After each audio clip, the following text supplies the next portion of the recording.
어제에 이어서 오늘 본문도 인자가 올 때에 이렇게 그 내용이 연결되어지고 있습니다. 특별히 18장 8절에 우리가 어제 본문, 우리가 어제 같이 묵상한 본문 17장 20절부터 바리새인들이 하나님의 나라가 어느 때 임합니까? 그래서 예수님께서 그 때와 또 장소에 대해서 제자들과 함께 궁금해하는 그들에게 하나님의 나라가 어느 때 임하는가, 또 인자의 날이 언젠가, 그래서 어떤 임박한 그런 하나님의 나라의 그 임재를, 하나님의 나라의 도래를 기다리고 있는 이 사람들한테 그 관련된 말씀, 또 특별히 이제 그것은 먼 미래에 대한 그런 어떤 예수님의 재림과도 연결되어지는 그런 말씀, 종말에 관한 말씀이었습니다.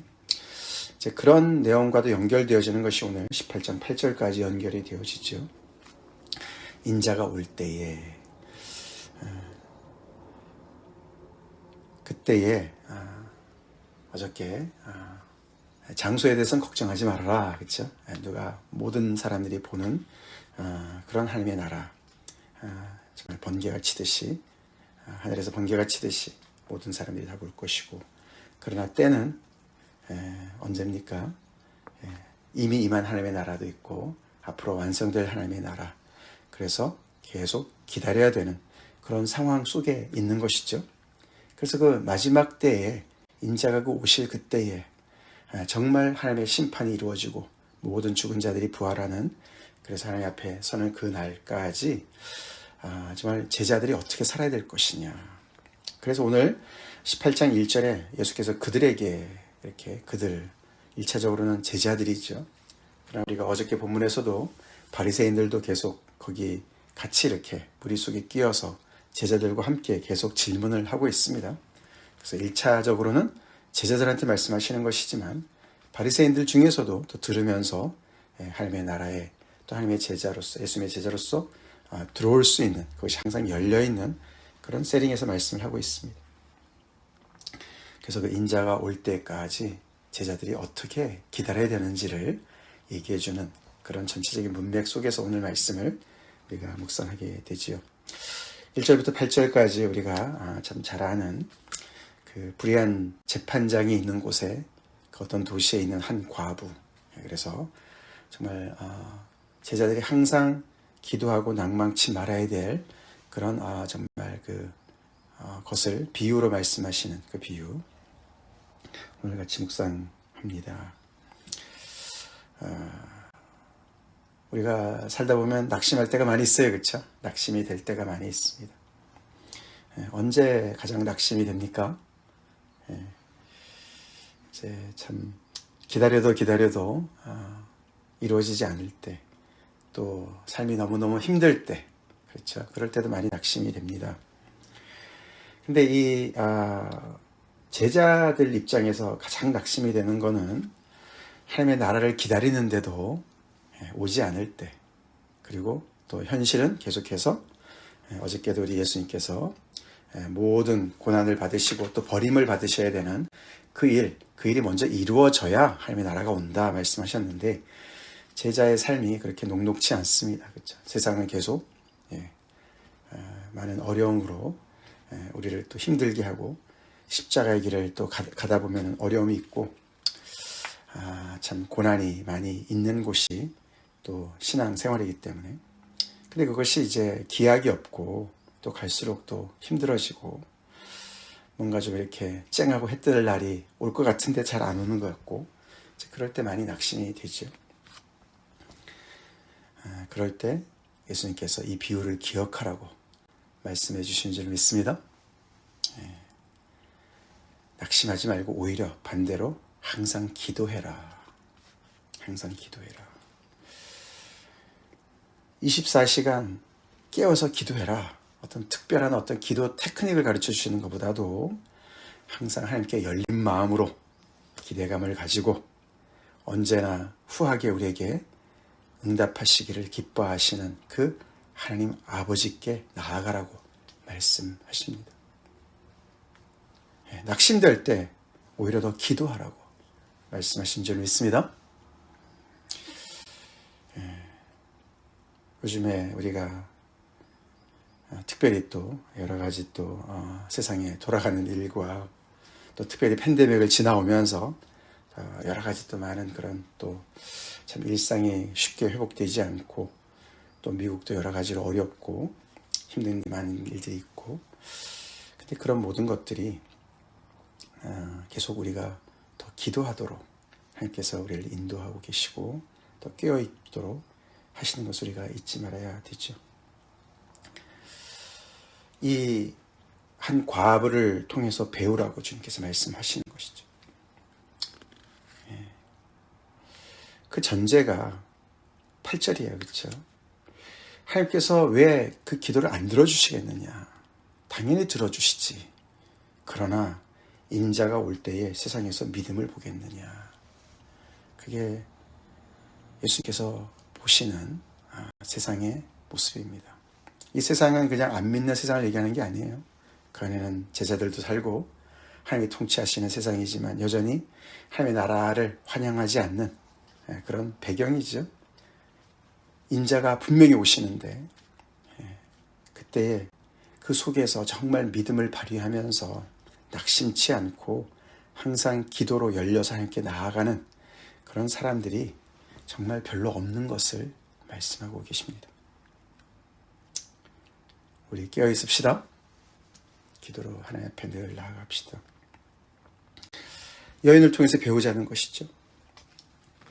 이 여인 우리 그 비유를 잠깐 보면은 어떤 도시에 이 여인이 과부가 살고 있는데 아마도 굉장한 어떤 그런 원수로 인해서 당하는 어떤 그런 굉장히 참 원한을 가지고 있는 그런 상황이었던 것 같습니다. 어떤 문제인지는 정확하게 우리가 알 수 없지만은 너무 억울한 일을 당한 것이죠. 그래서 아무도 다른 사람한테 도움을 받을 길이 없기 때문에 유일한 그 사법 체계를 책임지고 있는 그 재판장한테 나가는 것이죠. 근데 이 재판장이 하나님도 두려워하지 않고 사람도 무시하는 안하무인인 그런 사람이었다.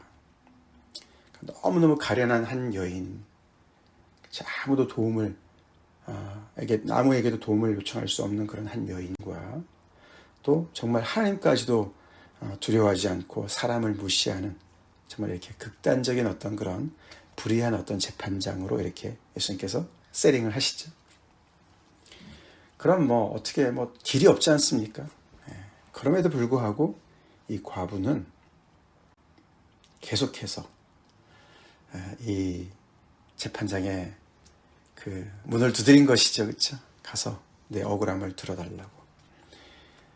가고 또 가고 또 가고 또 가고 계속 했던 것이죠.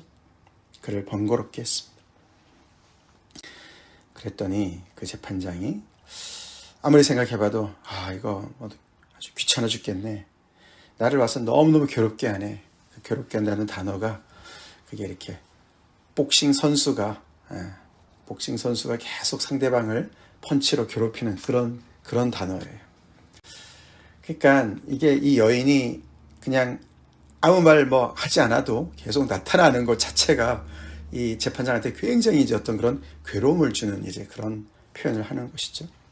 그래서 내가 그의 원한을 풀어줘야 되겠다. 무슨 그 여인의 어떤 그런 정말 그 억울함을 들어서 정의를 구현하겠다라는 것도 아니고 저 사람을 불쌍히 여기서 내가 인도적인 차원에서 하는 것도 아니고 굉장히 이기적인 그런 이유로 그렇죠. 나를 너무 귀찮게 하니까 내가 들어줘야지. 그렇게 해서라도 이 재판장이 불의한 재판장이 들어준다.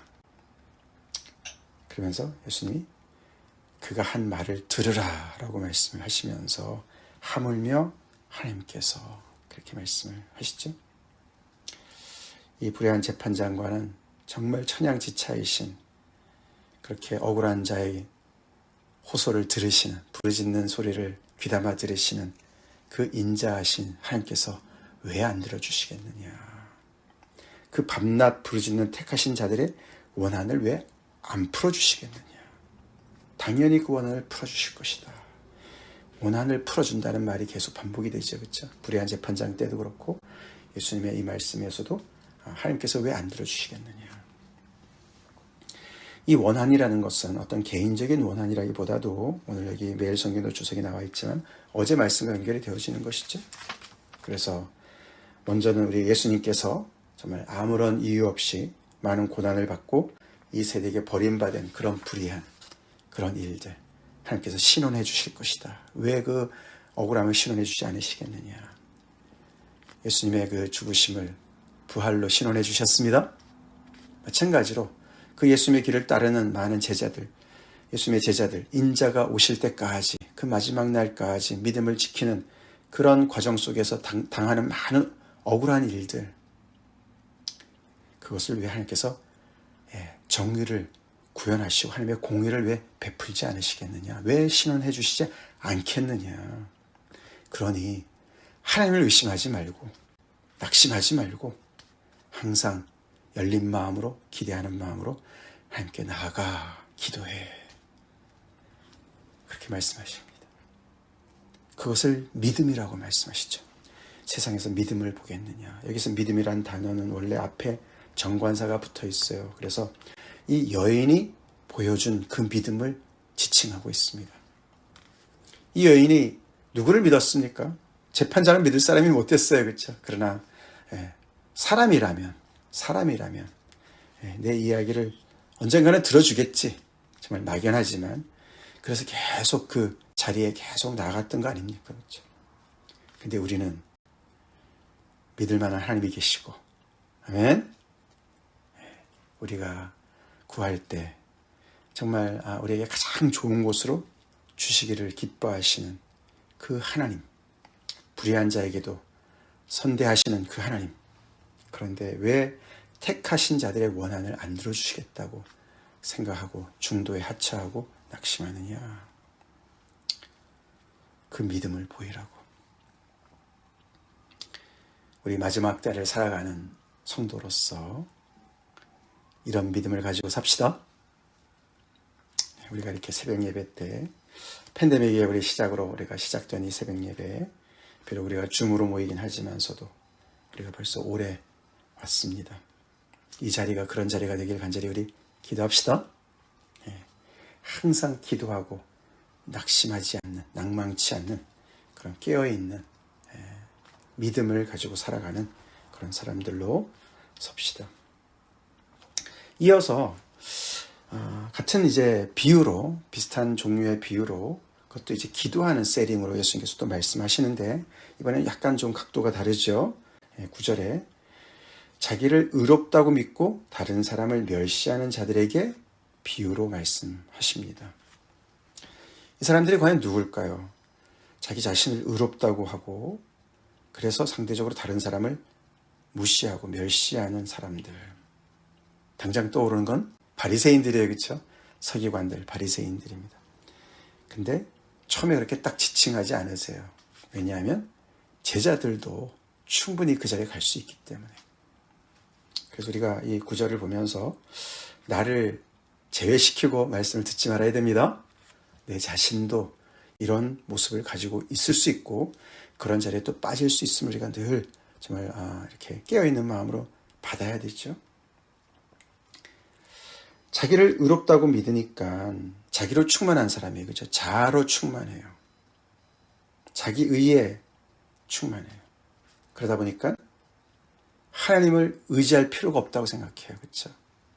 의롭다 하시는 분은 하나님이신데 하나님 앞에 나가야 되는데 그러니까 하나님께 나아가지만서도 나가지 않습니다. 그렇죠? 나가는 것 같은데도 안 나갑니다. 그러니까 하나님께는 교만합니다.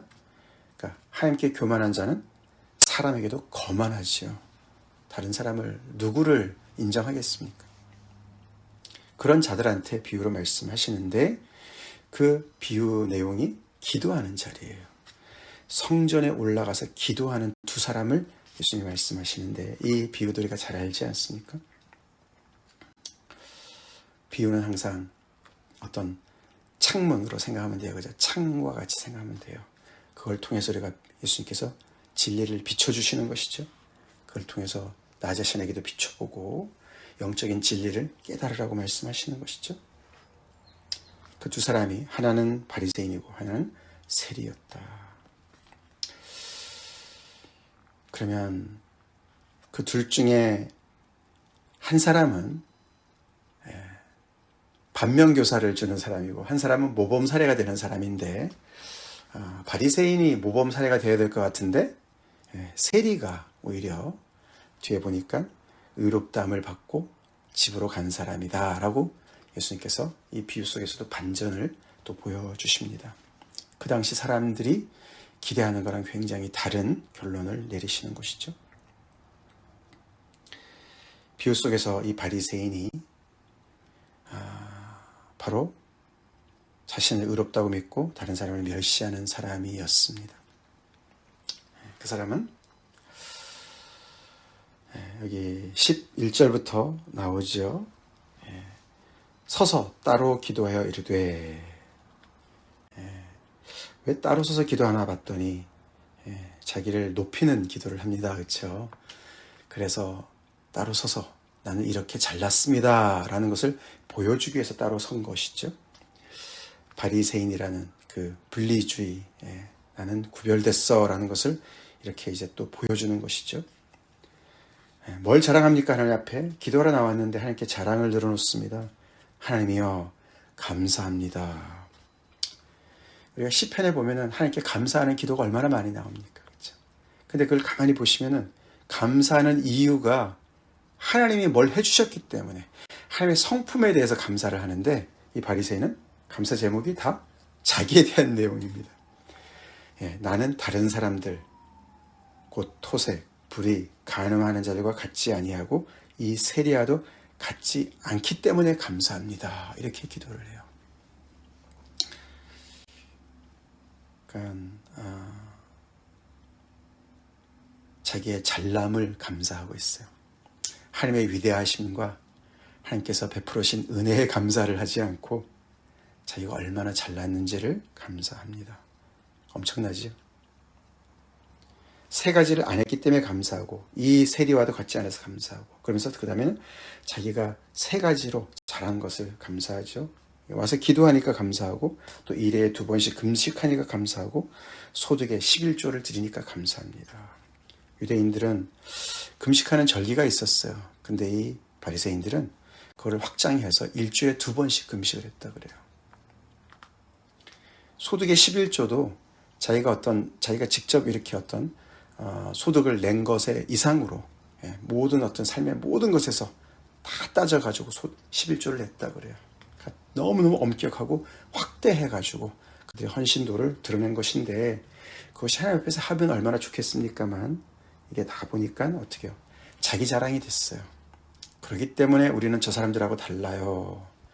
그래서 우리는 바리새인이에요. 우리는 위대해요. 이제 이렇게 기도를 하는 것이죠. 그래서 이 사람은 하나님 앞에서 나와서 기도하지만 하나님을 향해서 기도하지 않습니다. 사람들 들으라고 기도를 했지. 그렇죠?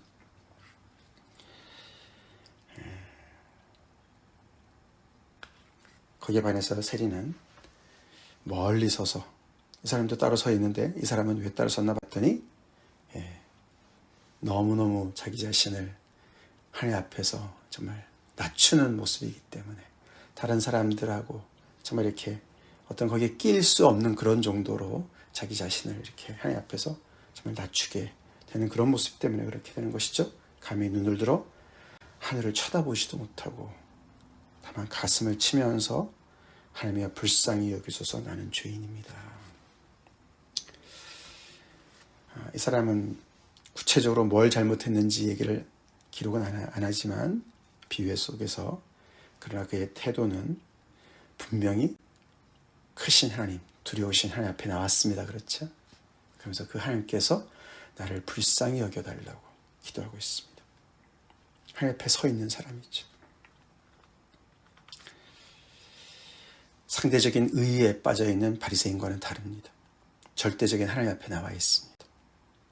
그리고 나는 죄인입니다.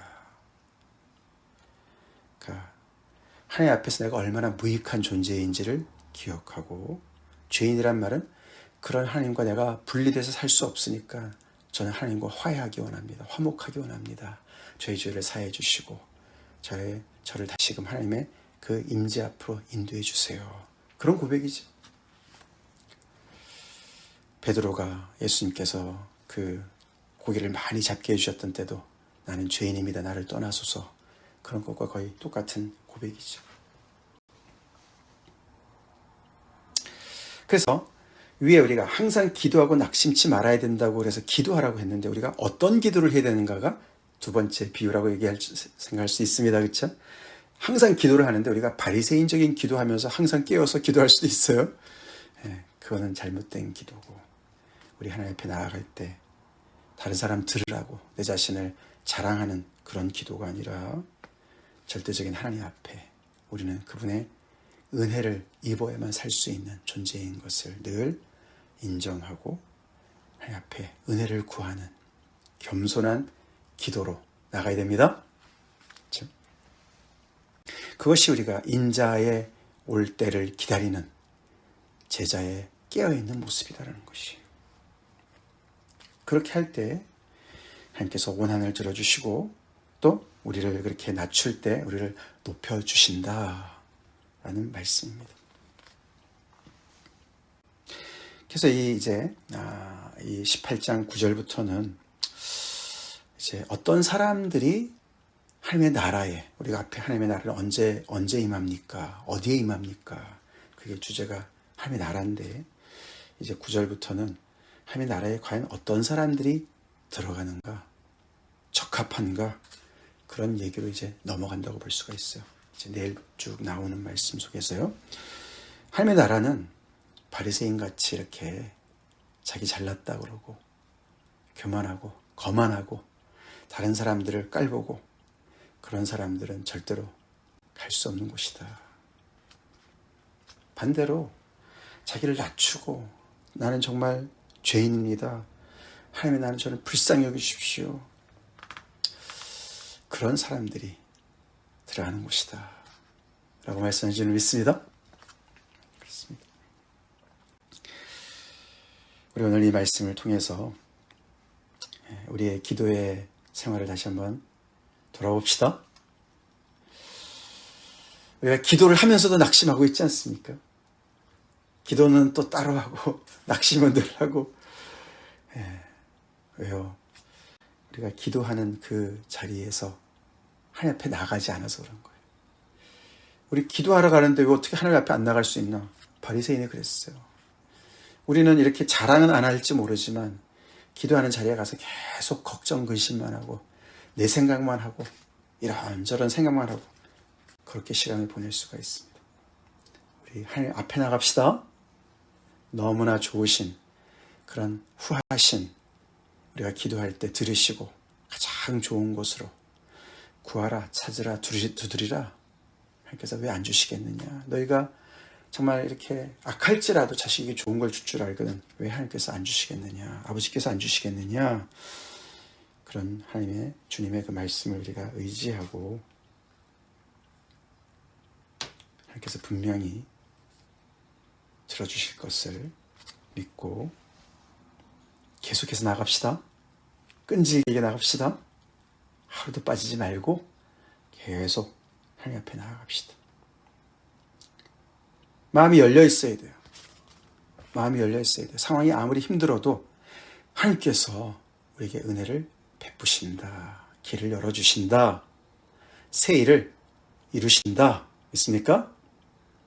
그것을 믿고 하나님 앞에 나가야 됩니다. 그게 기도의 자리입니다.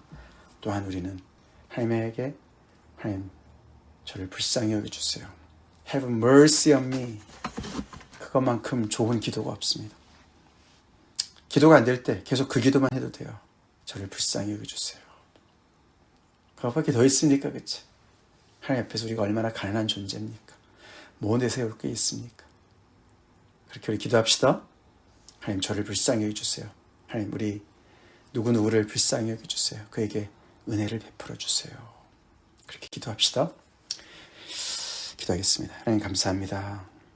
오늘 계속되는 하나님의 말씀을 통해서 특별히 또 인자의 때를 기다리는 성도로서 우리가 어떻게 깨어 있어야 되는지 또 말씀해 주시는 주님께 감사드립니다.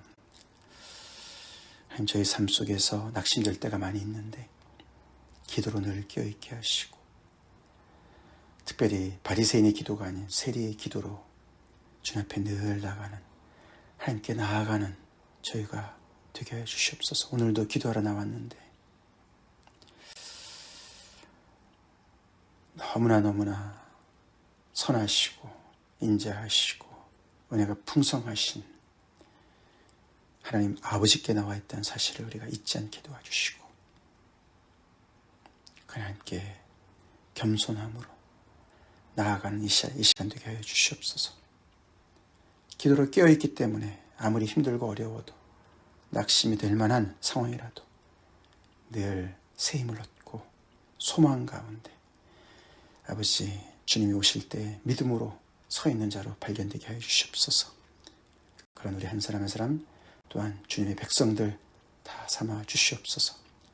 예수님 이름 받들어 간절히 기도 올립니다. 아멘.